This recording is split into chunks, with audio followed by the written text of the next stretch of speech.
Hello सो नमस्कार। एक बार फिर से स्वागत है आपका चाणक्य ग्रुप ऑफ इकोनॉमिक्स में। दोस्तों जून 2023 यूजीसी नेट इकोनॉमिक्स के पेपर को हम लोग डिटेल में एनालिसिस कर रहे हैं। आज है उसका पार्ट 3 और इसमें हम लोग डिस्कस करेंगे क्वेश्चन नंबर 33 से लेके क्वेश्चन नंबर 51 तक। टोटल 19 क्वेश्चन हम लोग इस बार चेक करेंगे और ये 19 क्वेश्चंस ऐसे क्वेश्चंस हैं जो कुछ जिसमें एक्सप्लेनेशन की ज्यादा जरूरत पड़ेगी और कुछ बिल्कुल डायरेक्ट है, उनके आंसर हमें ज्यादा टाइम नहीं लगेगा। और अगर आप वीडियो में वापस आए हैं तो डेफिनेटली बात यह है कि आप डेडिकेशन या फिर जो दिसंबर 2028 का है उसमें आपके लिए या फिर उसमें आपका डेडिकेशन लेवल काफी हाई है, क्योंकि जो शॉर्ट शॉर्ट वीडियोस हम बनाते नहीं है, थोड़ा लेंथी हो जाती हैं वीडियोस, तो डिटेल में हम डिस्कस करते हैं। तो बने रहिएगा, जहां तक आपका मन करे वहीं तक बने रहिएगा, क्योंकि ज्यादा हम अगर बोरिंग लगेगा ना आपको तो वहां फिर स्टडी बोरिंग हो जाएगा, वहां से कुछ ठीक है आगे कनेक्ट नहीं कर पाओगे। अगर शुरू से लेके एंड तक कनेक्ट कर पा रहे हो तो बहुत बढ़िया बात है, ठीक है, क्योंकि सबसे बड़ा टास्क जो है ना आज, वो है किसी को कुछ समझाना। अगर हमारे पास विलिंग है ठीक तो हम समझ जाएंगे, अगर विलिंग ही नहीं है तो क्या समझेंगे, कोई कितना भी समझा ले, है ना। तो कोशिश करना, हम लोग कोशिश करेंगे कि इन 19 क्वेश्चंस को ठीक, टाइम फिर भी लगेगा 50 to 60 मिनट जितना भी लगेगा या उससे थोड़ा सा कम में कोशिश करेंगे, लेकिन थोड़ा डिटेल में समझेंगे कि ये है क्या चीज। चलिए क्वेश्चन नंबर 33 से हम लोग स्टार्ट कर लेते हैं, सीधा चलते हैं क्वेश्चन नंबर। पहले ये जो 7-8 क्वेश्चन है ये माइक्रो के होंगे, फिर ग्रोथ एंड डेवलपमेंट के होंगे, और फिर जो तीसरा जो हम डिस्कस करेंगे वो Indian economy, that is money and banking. तो तीनों टॉपिक के एक साथ हम लोग कवर कर देंगे जो क्वेश्चन इस बार आए हुए थे। चलिए क्वेश्चन नंबर 33 देखिए, मतलब ये माइक्रो का फर्स्ट क्वेश्चन है। अब माइक्रो का क्वेश्चन क्या कह रहा है, which of the following not characteristics of market structure. Last में आपकी कमेंट्स भी आ रहे थे कि हिंदी में आप नहीं समझाते, चलो हिंदी में भी कोशिश कर लेते हैं कि कौन सा बाजार की विशेषता का ढांचा नहीं है, कह रहा है। मार्केट में आप जाओगे, मतलब मार्केट कंडीशन देखते हो ना, परफेक्ट कंपटीशन, इम्परफेक्ट कंपटीशन, ये अब ये क्वेश्चन जो था थोड़ा डायरेक्ट फॉर्म में था, लेकिन इस टाइप का क्वेश्चन पहले आया नहीं है। नंबर 1 देखिए, डिग्री ऑफ बायर्स कंसंट्रेशन, मतलब बायर्स की संख्या कितनी होगी, ये मार्केट में डिपेंड करता है कि नहीं, बिल्कुल करता है। Large number of buyer, large number of sellers, है ना। और मोनोपोसोनी जहां पे सिर्फ सिंगल बायर है, तो अलग अलग टर्म्स, बिल्कुल। Degree of concentration of buyers and degree of concentration of sellers, seller की संख्या कितनी है, बायर की संख्या कितनी है, ये दोनों ही डिस्कस होते हैं। नेक्स्ट आ जाता है हमारे पास कंडीशन ऑफ एंट्री, बिल्कुल एंट्री, फ्री एंट्री, ठीक है, perfect competition, monopolistic competition, free entry, कोई बैरियर नहीं होते। लेकिन जहां पे, और मोनोपोलिस्टिक हालांकि कुछ एंट्री बैरियर लगा सकते हैं, लेकिन हाँ perfect competition no barrier, monopoly पूरा बैरियर, ठीक है। तो यहाँ पे कंडीशन ऑफ एंट्री भी होता है। रह क्या गया हमारे पास, वर्टिकल इंटीग्रेशन हो गया, जो इसका पार्ट मार्केट स्ट्रक्चर का पार्ट नहीं है। जो करेक्ट आंसर हो गया वो हो गया vertical integration. Actually vertical integration होता क्या है, ये हमारे मैन्युफैक्चरिंग में या फिर प्रोडक्ट साइकिल में यूज होता है बहुत। प्रोडक्ट मैन्युफैक्चर हुआ, फिर डिस्ट्रीब्यूटर के पास पहुंचा, फिर उसके बाद कंज्यूमर के पास होता है, वो हायरार्की बनती रहती है ना, बस वही है वर्टिकल इंटीग्रेशन, है ना। तो चलिए जो राइट आंसर है वो है हमारा 4। आगे चलते हैं, इसका स्क्रीनशॉट ले लीजिए, पीडीएफ तो बाद में मिल जाएगी एप्लीकेशन के थ्रू, चारों जितने पार्ट है इसके कवर होने के बाद। चलिए आगे देखते हैं। तो इंटीग्रेशन का मतलब यही है, वर्टिकल, ठीक है, commodity, supplier, manufacturer, shipping, distribution, customer, ठीक है, डाउनस्ट्रीम, तो वर्टिकल इंटीग्रेशन। चलिए फॉर्म्स ऑफ मार्केट बेसिक जो हम वो यही है। Next question, question number 34। अब 34 जो क्वेश्चन है ये बजट लाइन वाला क्वेश्चन है।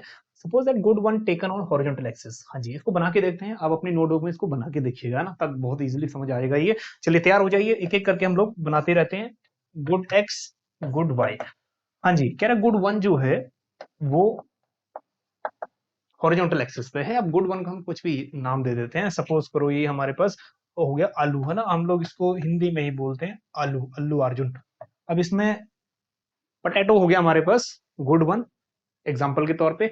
अब दूसरा आ गया हमारे पास गुड टू, वो कह रहा है कि गुड टू वर्टिकल एक्सिस पे आएगा, गुड टू। अब गुड टू कहने का मतलब ये है कि हमारे पास टमाटो कर दीजिए, मतलब कि टमाटर, है ना, टमाटर हिंदी में समझ आता है कि नहीं, बिल्कुल आएगा, हिंदी मीडियम वाले भी हैं। तो टमाटर हो गया, ये हो गया आलू। अब दो गुड्स हमने ऐसे खरीदने हैं कि बजट लाइन उन पे देखिए कि क्या चेंज पड़ेगा।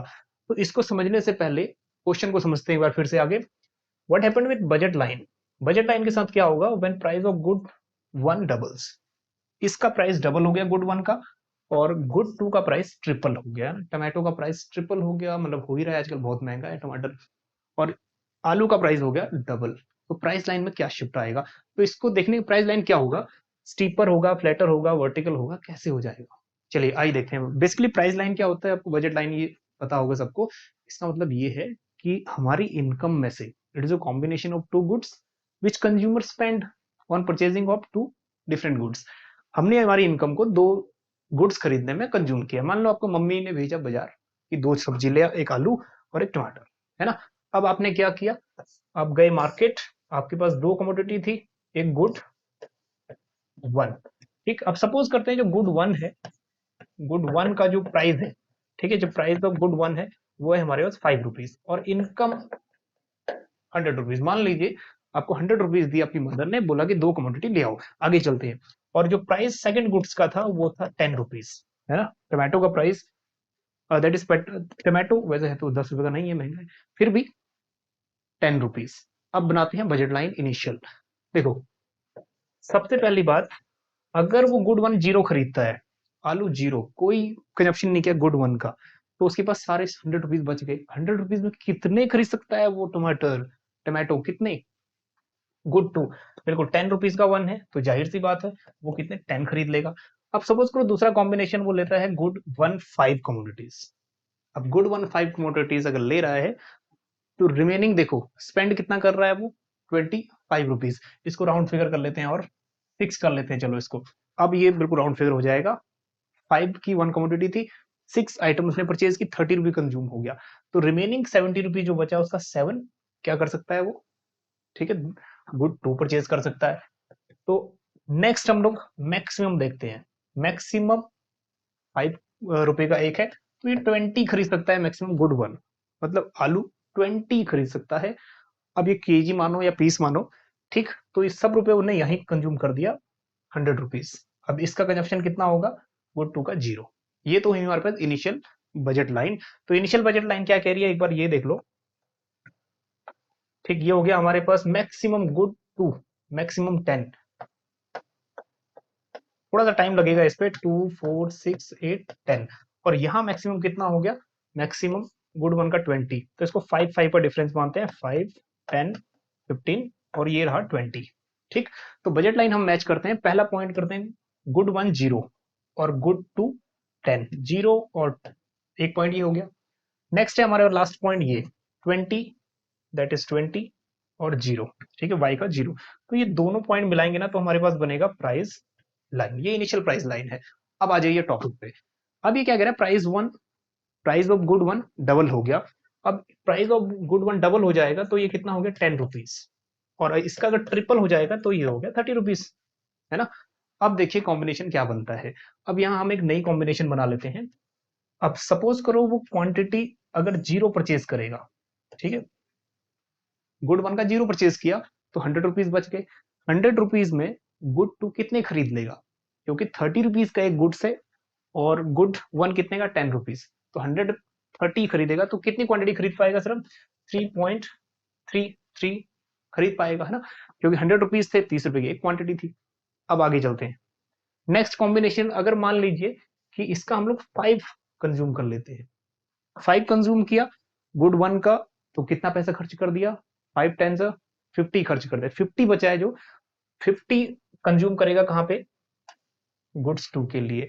अब कितनी क्वांटिटी आ जाएगी, 30 रुपीज की एक है, तो जाहिर सी बात है कि कितनी 1.6 या 1.7 तकरीबन क्वांटिटी परचेज कर सकता है। नेक्स्ट हाईएस्ट क्वांटिटी अगर वो परचेज करता है गुड वन की, 10 रुपए का एक है, तो 10 क्वांटिटी ही खरीद कर पाएगा, लेकिन रिमेनिंग कितना बचा, जीरो, है ना, गुड्स टू के लिए कुछ भी नहीं बचा। फिर से प्लॉट करते हैं वैल्यूज को, चलिए। Zero combination, goods one zero और हाईएस्ट कितना है 3.3, गुड्स टू का 3.3, ठीक है, यहां हम प्लॉट कर देते हैं एक पॉइंट।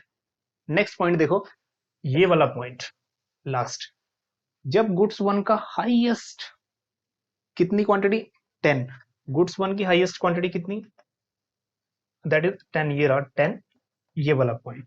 और अब इन पॉइंट को, ठीक है, ये वाला हाईएस्ट 10 और इसका है वाई का जीरो, इन दोनों पॉइंट को प्लॉट करते हैं, दैट इज 3 और ये, है ना, दोनों पॉइंट को प्लॉट किया। अब हमारे पास नई प्राइस कर्व आ गई PL1।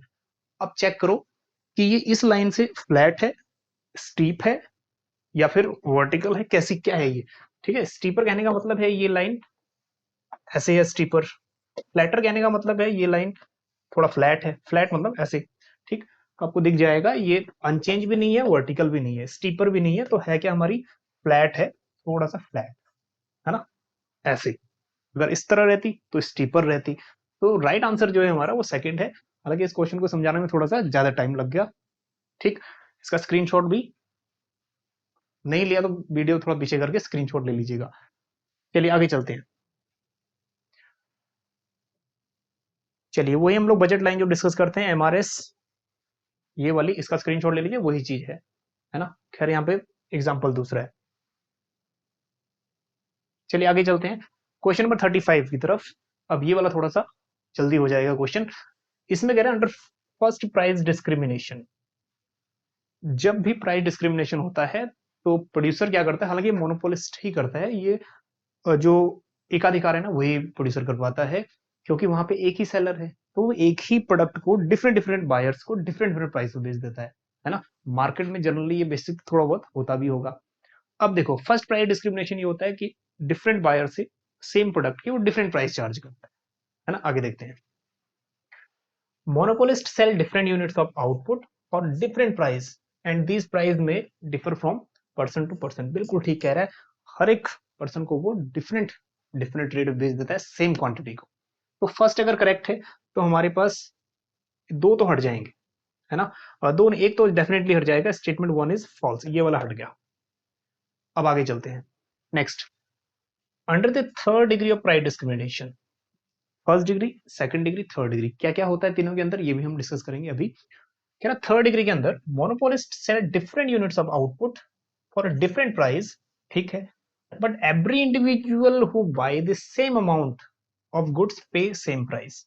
अमाउंट अगर सेम सेम ली है तो प्राइस भी सेम सेम देना पड़ेगा कह रहा है। लेकिन ये हमने कभी ऐसा नहीं देखा कि सेम अमाउंट पे वो सेम प्राइस चार्ज करता है ना, same quantity of goods pay same price charge करता है, तो ये गलत हो गया कॉन्सेप्ट।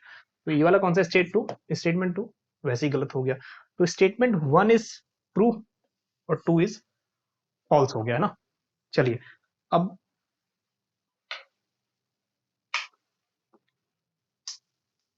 चलिए, रूम टेम्परेचर थोड़ा सा मैच नहीं कर पा रहा था, चलिए सॉरी फॉर डिस्टरबेंस। चलिए आगे चलते हैं।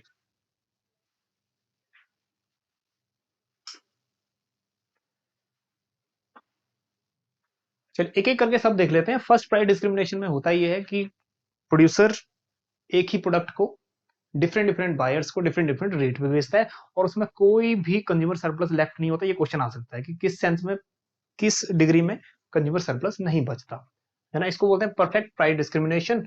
सो इसमें कोई भी जो एवरेज रेवेन्यू कर्व है ना, ये वाली, वही मार्जिनल रेवेन्यू कर्व भी हो जाती है। इसका स्क्रीनशॉट ले लीजिए, पूरा डिटेल में एक्सप्लेन्ड है, अब स्क्रीनशॉट ले लेना। ठीक, अब सेकंड डिग्री में ये होता है कि डिफरेंट क्वार्टर्स वाइज सेल करता है, डिफरेंट क्वांटिटी को डिफरेंट क्वार्टर्स वाइज सेल करता है। क्वार्टर का मतलब जैसे इलेक्ट्रिकल डिपार्टमेंट है ना, फर्स्ट 20 जो 20 यूनिट्स का बिल कम आता है, फिर 21 से 100 यूनिट तक बिल थोड़ा सा ज्यादा आता है। ठीक, तो ये डिफरेंट क्वार्टर्स अब क्वार्टर में भी डिवाइड अप कर सकते हो। जैसे एक सेलर है, वो फर्स्ट 10 क्वांटिटी को, ठीक, थोड़ा 50 रुपीज में सेल करता है, फिर नेक्स्ट 5 क्वांटिटीज को 40 रुपीज में सेल कर देता है। ठीक है, ऐसे भी इसको समझ सकते हो। तो सो ये डिफरेंट चार्जेस, डिफरेंट प्राइस, मतलब एक ही प्रोडक्ट को डिफरेंट डिफरेंट प्राइस पे बेचता है, लेकिन हाँ क्वार्टर वाइज। ठीक है, जैसे एग्जांपल हो गया ये, first 20 units 3 rupee per unit, 20 first to 100 5 rupee per unit. तो यहाँ पे क्या है, some consumer surplus left with buyers, कुछ कंज्यूमर सरप्लस रह जाता है लेफ्ट। क्यों? क्योंकि पहले यूनिट्स पे थोड़ा सा कम बिल आता है। चलिए ये खैर एग्जांपल था। थर्ड डिग्री प्राइस डिस्क्रिमिनेशन थोड़ा इंपॉर्टेंट है, और थर्ड डिग्री में क्या होता है कि outside the market, outside the market या फिर आउटसाइड द कंट्री या दूसरे नेशन में, दूसरे नेशन में इलास्टिसिटी चेक की जाती है। अगर दूसरे नेशन की इलास्टिसिटी ऑफ डिमांड ज्यादा है तो प्राइस लो रखना पड़ेगा। ज्यादा इलास्टिसिटी कहने का मतलब वहां सब्स्टिट्यूट अवेलेबल है, और अगर इलास्टिसिटी बिल्कुल लेस है, ठीक है, वो लोगों को, मतलब दूसरी कंट्री के लोगों को आपका प्रोडक्ट चाहिए चाहिए, तब प्राइस हाई होंगे। ठीक, तो इसमें स्पेशली ये होता है when monopolist sell same product in different markets और सब markets and charge different price. घर में क्या करता है वो, ठीक है, डंपिंग आपने देखा होगा, होम कंट्री में महंगा बेचेगा, ठीक, और फॉरेन कंट्री में सस्ता बेचेगा। होम कंट्री में उसकी इलास्टिसिटी ऑफ डिमांड कम है, लोग उसको खरीद ले रहे हैं, लेकिन बाहर जब जाएगा उसका कंपटीशन बढ़ जाएगा, ठीक है, दूसरे नेशन में। और ये क्वेश्चन बहुत बार आ भी चुका है। Monopolist charge higher price in which market, जहां पे डिमांड लेस इलास्टिक रहेगा, क्योंकि वो चीज लोगों को चाहिए, उसका अवेलेबिलिटी सब्स्टिट्यूट्स ज्यादा नहीं है, और चार्ज लोअर प्राइस वहां करेगा जहां मोर इलास्टिक, जहां सब्स्टिट्यूट बहुत ज्यादा है।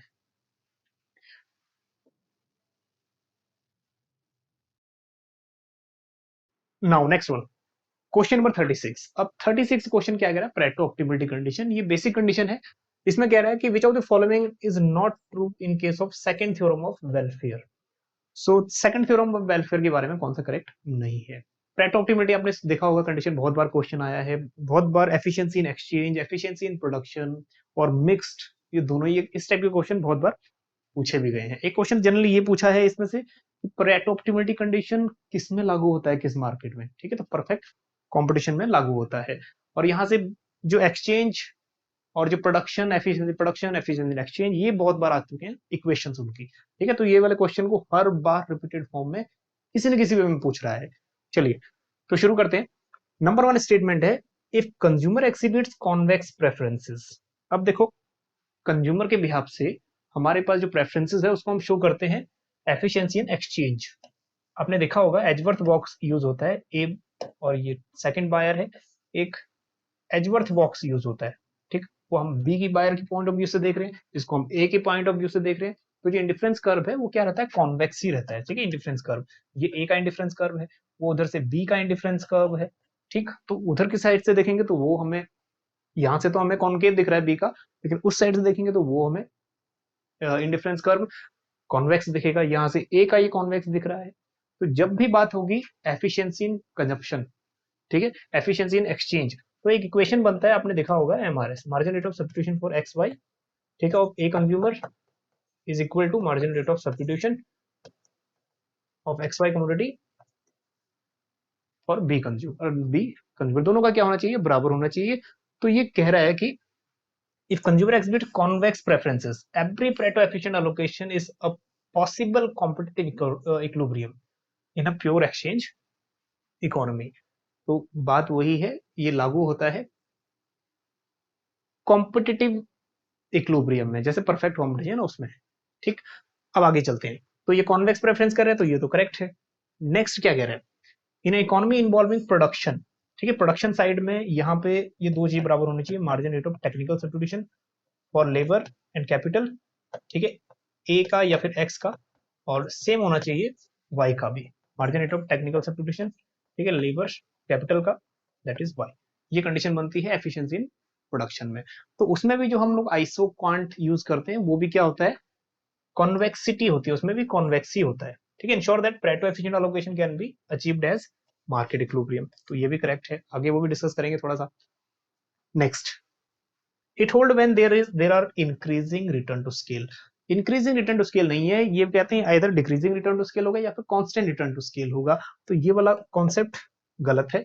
Next, it implies that in the market system allocative role, allocative role कहने का मतलब यही हो गया कि एक होता है अलोकेशन ऑफ रिसोर्सेज, एक होता है डिस्ट्रीब्यूशन ऑफ रिसोर्सेज, ठीक है, डिस्ट्रीब्यूशन रोल, प्रोडक्शन कर लिया उसके बाद डिस्ट्रीब्यूट, और उसके पहले है अलोकेट। तो दोनों को ही हम डिस्कस करते हैं, कंज्यूमर पॉइंट ऑफ व्यू से भी एफिशिएंसी इन एक्सचेंज, और प्रोड्यूसर पॉइंट ऑफ व्यू से भी एफिशिएंसी इन प्रोडक्शन, ठीक, और दोनों को हम सेपरेट, ठीक, यूज करते हैं separately from each other.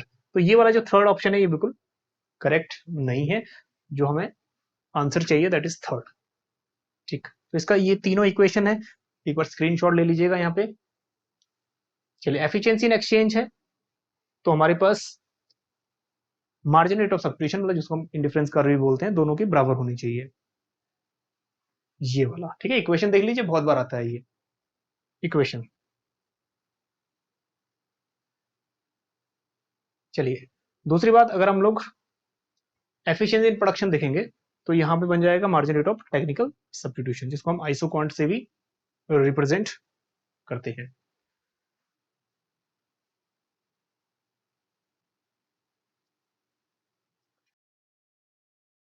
Question number 37। अब 37 नंबर क्वेश्चन क्या कह रहा है, why subsidies are not an effective policy instrument in the long run for internalizing externalities under competitive output market. कह रहा है कि सब्सिडी के ना कुछ नुकसान भी है। कह रहा है सब्सिडी एक इफेक्टिव पॉलिसी इंस्ट्रूमेंट क्यों नहीं है लॉन्ग रन में for making externalities to internalize, या फिर एक्सटर्नैलिटीज ऐसी होती हैं जो बाहरी चीजें हैं, जैसे जैसे दो कंपनियां हैं, एक बाहर साइड से कंपनी है, एक अंदर की कंपनी है।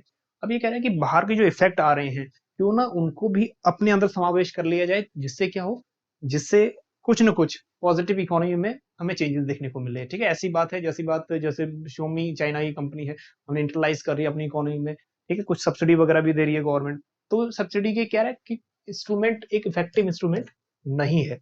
ठीक, अब देखिए कि इससे क्या क्या हो सकता है। तो नंबर 1 है a subsidy that is equal to marginal damages. Subsidy किसानों को मिलती है ताकि जो उनकी कॉस्ट वगैरह है वो बिल्कुल कवर हो जाए और उनको लॉस ना झेलना पड़े, है ना। उनको फिक्स कॉस्ट पे मिलती है, जैसे इलेक्ट्रिसिटी, जैसे हमारे पास लाइसेंस फीस होगी, या फिर कोई भी जितने भी उनकी रेंट हो गए, या फिर इनपुट कॉस्ट होगी, किसानों को मिलते हैं इस टाइप के सब्सिडीज। ठीक है, उनके लिए बेस्ट ठीक भी माने जाते हैं।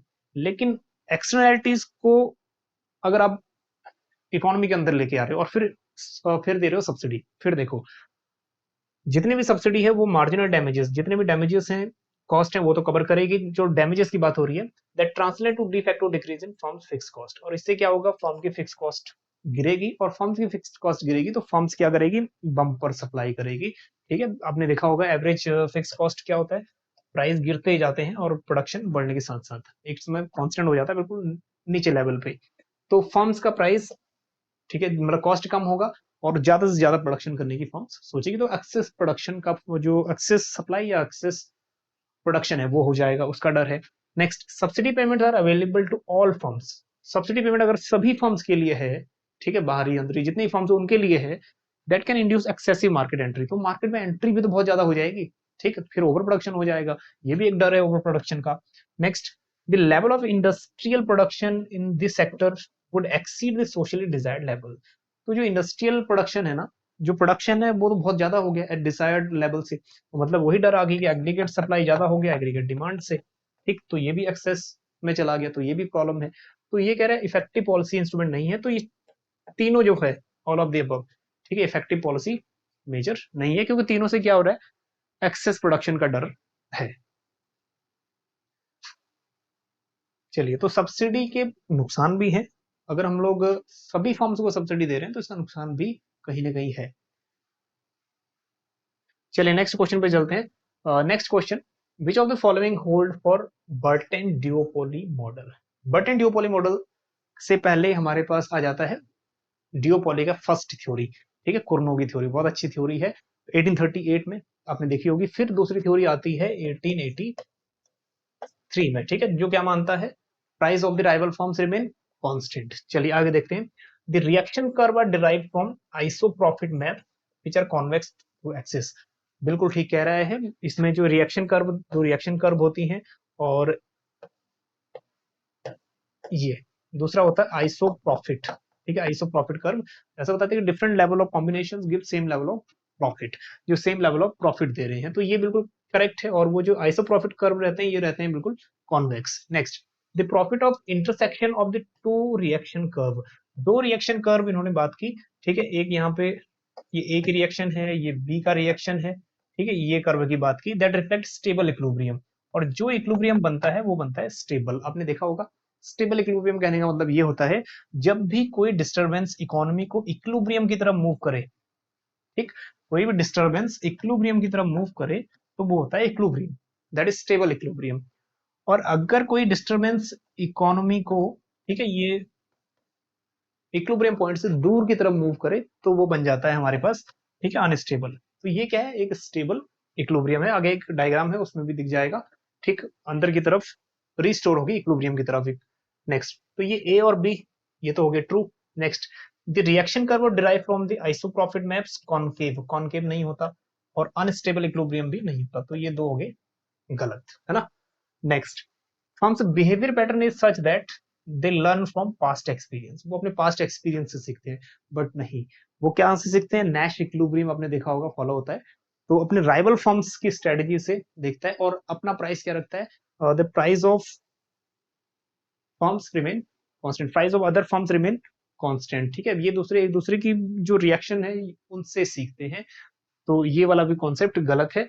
सो सी डी हो गया गलत, ए और बी हो गया सही। सो फर्स्ट ऑप्शन जो है करेक्ट है। चलिए, तो बर्टन का ड्यूपोली मॉडल हमने यूट्यूब पे भी डिस्कस किया था, इसमें आपको स्क्रीनशॉट ले लीजिए। चलिए, प्राइस, ठीक है, ये मेन वेरिएबल जो है इसका प्राइस है। कुर्नो का जो मेन वेरिएबल है वो आउटपुट है।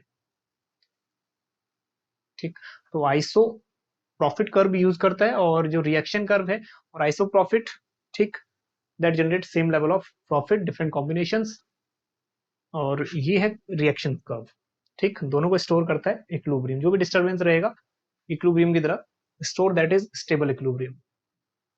चलिए आगे चलते हैं। Next question, question 39, which of the following true Clark Wicksteed Walras production exhaustion theorem. अब ये product exhaustion theorem Euler theorem भी है और ये वॉलरस क्लार्क का भी थ्योरी है।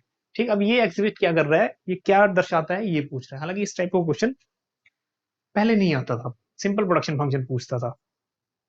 चलिए आगे चलते हैं। The assumption of homogeneous production function is necessary.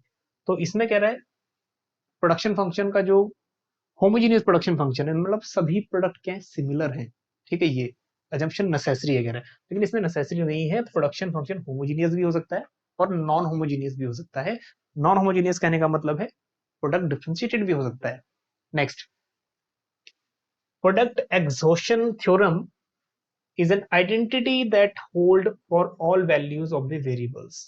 अब ये क्या कह रहा है, ये एक आइडेंटिटी है, ये एक पहचान है सभी वेरिएबल्स या सभी वैल्यूज ऑफ द वेरिएबल्स। कहने का मतलब ये है कि जैसे हम लोग एक जैसा गुड्स है, होमोजीनियस है, तो सभी की वैल्यू क्या रहती है, सेम सेम रहती है। तो एक को आइडेंटिफाई कर लिया तो सभी को आइडेंटिफाई कर लोगे।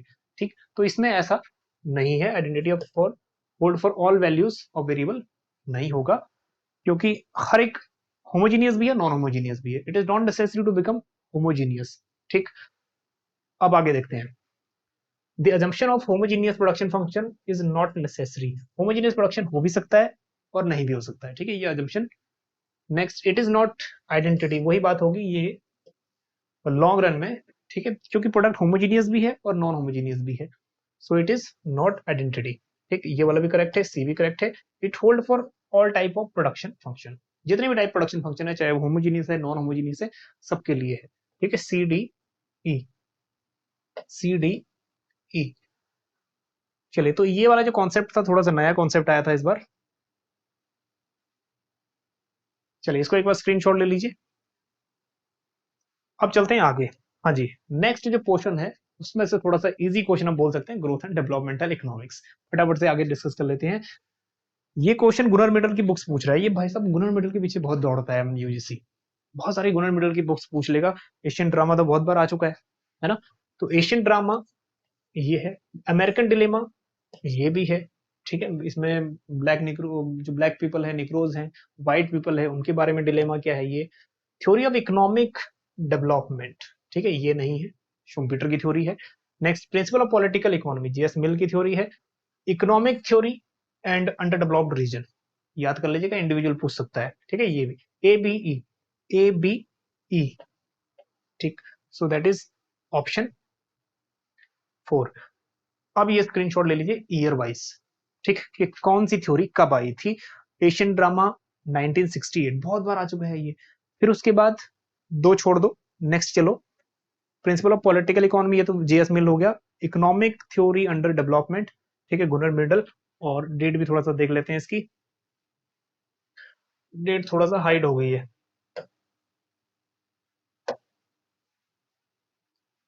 ठीक, सो इट इज 1958। चलिए, इसका स्क्रीनशॉट ले लीजिए, काम आएगा। और दो ये भी ध्यान रखिएगा, शुम्पीटर की थ्योरी 1911, और नेक्स्ट है आपका theory of economic development, next GS Mill 1848। चलिए नेक्स्ट चलते हैं क्वेश्चन 41 की तरफ। मैच द फॉलोइंग है, बहुत इजी है, हालांकि इसमें किसी की गलती नहीं होगी। इस बार कट ऑफ थोड़ा लो गई थी, है ना, थोड़ा सा पैटर्न थोड़ा बदला था इस बार यूजीसी का। कुजनेट इन्वर्टेड यू हाइपोथेसिस किसके बीच का रिलेशन है, ये बहुत बार क्वेश्चन अपने में आता है। पर कैपिटा इनकम, इनक्वालिटी, किसके बीच का, ठीक, ये क्वेश्चन आता है। चलिए, कुजनेट का इन्वर्टेड यू हाइपोथेसिस, फर्स्ट का हो गया 3, है ना, ये हमारे पास एक ही सही है, फर्स्ट का 3। तो ये क्वेश्चन मैक्सिमम सबका ठीक होगा।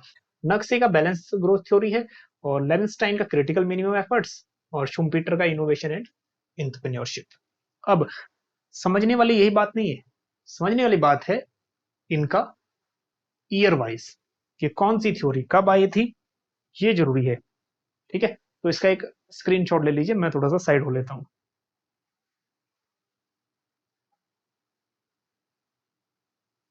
चलिए नेक्स्ट चलते हैं क्वेश्चन नंबर 42 की तरफ। अब ये क्वेश्चन क्या कह रहा है, which of the following is not dimension of human development index. 3D है ना हमारा ह्यूमन HDI, मतलब 3 डायमेंशन। इसमें 3 चीजें हैं, रोटी कपड़ा और मकान बोलते हैं ना, बस वैसे ही 3 है। हेल्थ एजुकेशन एंड इनकम, है ना, इनकम मतलब पर कैपिटा इनकम। चलिए, हेल्थ में आ गया हमारा ये, जिसको हम लॉन्गेविटी बोलते हैं। नेक्स्ट, अक्वायर नॉलेज, ये हो गया education. Ability to achieve decent standard of living, ये हो गया हमारे पास पर कैपिटा इनकम, है ना। तो ability to access clean environment ये नहीं है, ये रिपीटेड क्वेश्चन है। और मान के ये चलो, जितने भी ये क्वेश्चन यहां से आ रहे हैं, नेक्स्ट अपकमिंग सेट एग्जाम में, पीजीटी एग्जाम में, भाई साहब यहां से ये उठाएंगे जरूर क्वेश्चन, ध्यान रखना।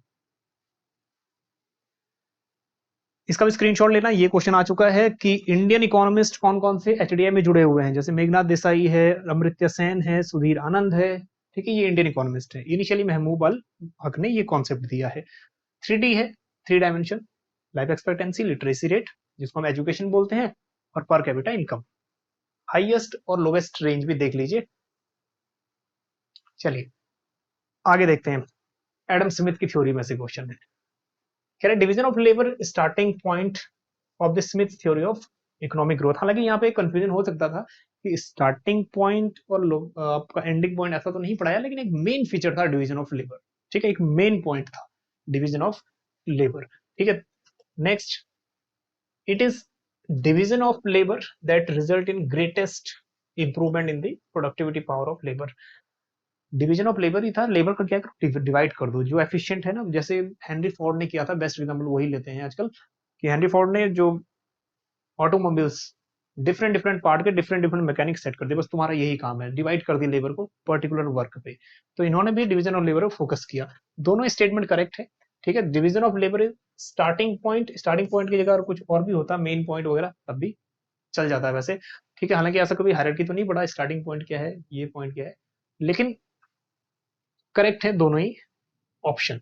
ठीक है, ये हालांकि यूजीसी पे है, अगर यूजीसी चाहता तो बोलता नहीं नहीं जी ऐसा नहीं होता, अगर यूजीसी के ऊपर है ये सब कुछ।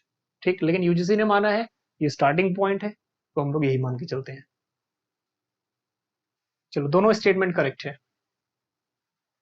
बाकी और मेन फैक्टर जो है वो है हमारे पॉपुलेशन ग्रोथ भी है, कैपिटल ग्रोथ भी है। ये उस टाइम की थ्योरीज है 1776 के टाइम की, मतलब उस समय पॉपुलेशन ग्रोथ भी थोड़ा कम होगा, है ना। तो पॉपुलेशन ग्रोथ भी जरूरी माना है। आपने माल्थस की थ्योरी पढ़ी होगी पॉपुलेशन की। ठीक है, पॉपुलेशन ग्रोथ भी जरूरी माना है, क्योंकि उस समय पॉपुलेशन कम थी। कैपिटल ग्रोथ है, डिवीजन ऑफ लेबर है, टेक्निकल प्रोग्रेस, ठीक है, and institutional framework of the economy, मतलब competitive free trade market economy. चलिए next, Adam Smith contributions are. एडम स्मिथ की क्या क्या कंट्रीब्यूशन है। डिवीजन ऑफ लेबर पीछे ही पड़ा है, ये तो सही है। और यूजीसी इतना स्मार्ट है ना, ये सब में ए दे दिया, कर लो जो करना है ना, कोई ऑप्शन भी नहीं छोड़ा दूसरा। अब दूसरी बात ये करता है इंक्रीजिंग रिटर्न टू स्केल की, notion of increasing return, that is B. Notion of diminishing returns नहीं है। डायलेक्चुअल मटेरियलिज्म नहीं है। मटेरियलिज्म होता है कि ये हमारे पास भौतिकतावादी, ठीक है, मतलब जो हमें प्लेजर, मतलब ये एक ऐसी चीज है जो हमारी जो इच्छाएं को शांत करे, मटेरियलिस्टिक, और वो भी भाषाई, dialectal. Next, socially necessary abstract labour, ठीक है, ऐसा भी हमने कुछ कहीं डिस्कस नहीं किया। तो दो ही, division of labour and notion of increasing return, ठीक है, ये करेक्ट है, दैट इज ए बी। कम से कम यूजीसी वालों इतना तो हिंट दे दो बच्चे को कि बच्चा एक दो एलिमिनेट कर पाए। चलिए इसका स्क्रीनशॉट ले लीजिएगा। अब आगे चलते हैं, ये इजी है। The idea of creative destructions.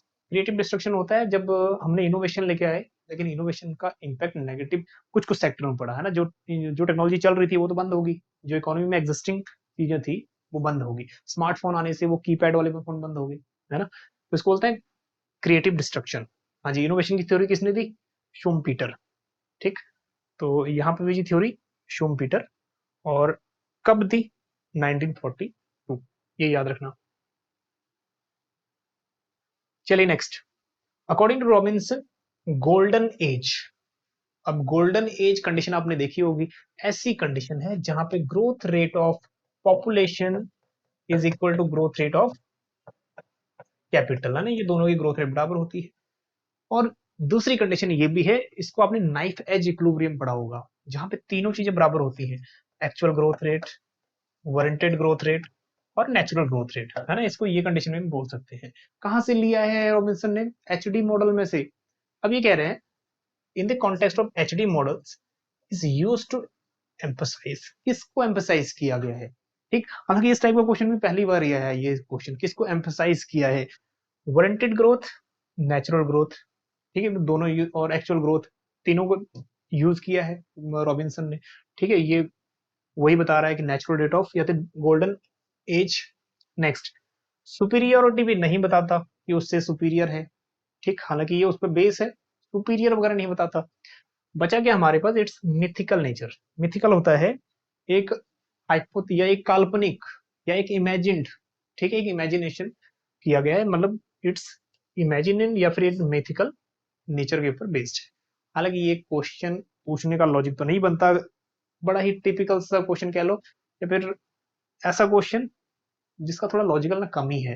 किसी बुक में आपने नहीं पढ़ा होगा golden age is a mythical in nature of that is taken from HD model, है ना। तो थोड़ा सा इनडायरेक्ट पूछ लिया ये क्वेश्चन। चलिए, तो इट्स मिथिकल नेचर पे आंसर जो है यूजीसी ने करेक्ट दिया है।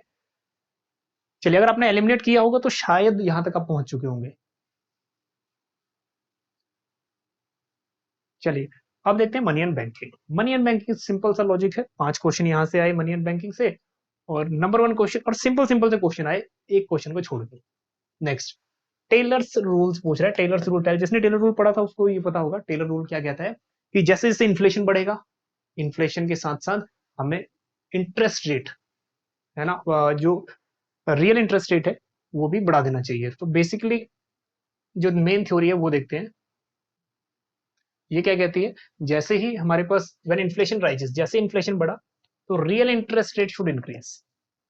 इन्फ्लेशन बढ़ा तो रियल इंटरेस्ट रेट भी बढ़ जाना चाहिए। हालांकि रियल रेट ऑफ इंटरेस्ट और इन्फ्लेशन को दोनों को मिला के बनता है नॉमिनल रेट ऑफ इंटरेस्ट। चलिए, तो इसमें ऑप्शन देखो कौन सा है। How monetary authority sets interest rate in response to economic activity. ठीक है, हालांकि इंटरेस्ट रेट और इन्फ्लेशन का ही कहानी है, बाकियों में ये चीजें आपको देखने को नहीं मिलती। तो राइट आंसर हमारे पास फर्स्ट ही हो गया, दैट इज 1। इसका आप स्क्रीनशॉट ले लीजिएगा। चलिए नेक्स्ट, एक कंफ्यूजिंग क्वेश्चन ये डाला था इस बार, बेसल 3 का नॉर्म्स।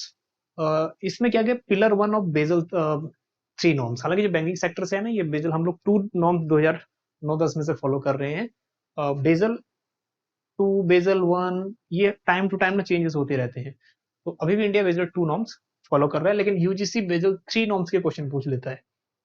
पिलर 1 ऑफ बेसल 3, हालांकि यूजीसी भी खुद कंफ्यूज है। आंसर की जो फाइनल आंसर की जो उसमें दिया हुआ है कि 1 और 2, 1 एंड 2, ये दोनों ऑप्शन सही है। लेकिन जब हमने वेरीफाई किया क्वेश्चन को, तो कहीं पे पिलर 1 ये बेसल 3 है, ये पिलर 1 है, 3 पिलर है।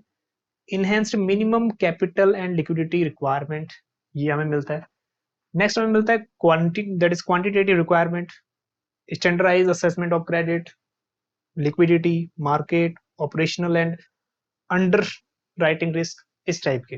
ठीक, लेकिन यूजीसी बोल रहा है कि ये 3 ऑप्शन करेक्ट है। ठीक है, फर्स्ट एंड सेकंड, मतलब A B C, quality of level of capital, risk coverage और कंटेनिंग लिवरेजेस, ये अकॉर्डिंग टू यूजीसी, है ना। थोड़ा सा ये आपको थोड़ा मेहनत करनी पड़ेगी, एक अपने लेवल पे ये बेसल 3 नॉर्म्स ने अगर पढ़ लेना। चलिए नेक्स्ट देखते हैं question 49, monetary based of an economy. Monetary based क्या होता है? High power money. High power money आप करके गए होंगे, है ना। हाई पावर मनी दो चीजों से बनता है, एक करेंसी और एक रिजर्व। चलिए आते हैं, amount of currency held by public जिसको हम सी बोलते हैं, and by the bank as reserve. ठीक है, तो हमारे पास क्या बन गया? C plus reserve. बस आगे जाने की भी जरूरत नहीं पड़ी। ठीक है, amount of currency public and demand deposit नहीं है, टाइम डिपॉजिट बिल्कुल नहीं है, करेंसी डिपॉजिट रेशियो ये भी नहीं है। First one option correct.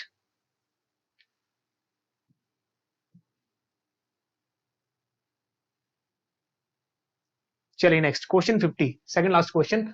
Which of the following are recommendation of Narasimham committee one? Narasimham committee one 1991, Narasimham committee two कब आई थी?